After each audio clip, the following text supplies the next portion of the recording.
Yoruldu duygularım senin yolunda daha.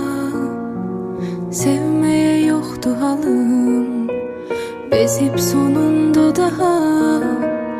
O senli arzularım yok olur yoktu daha. Verirem son kararım seninle ayrılığa.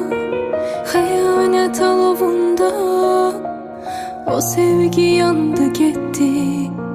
Senin günahlarınla bizden utandı gitti.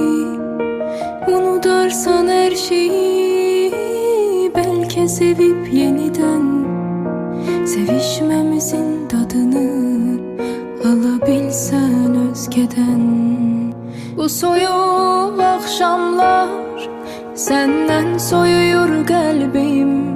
Ya da düşse de öten anlar seni yüreğimden sildim. Bu soyuq akşamlar senden soyuyor kalbim. Ya da düşse de öten anlar seni yüreğimden sildim.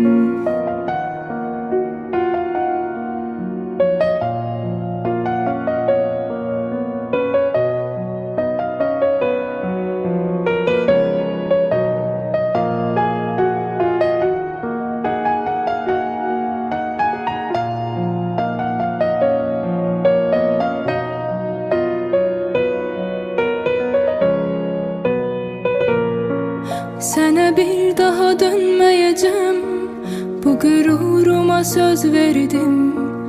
Arasan bile dinmeyeceğim, sükutunla gider derdim. Seni affedebilmez yürek, daha kalmadı hiç değerin.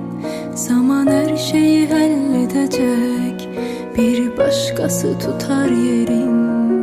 Bu soyuq akşamlar senden soyuyor kalbim. Ya da düşse de öten anlar seni yüreğimden sildim. Bu soyuq akşamlar senden soyuyor kalbim. Ya da düşse de öten anlar seni yüreğimden sildim.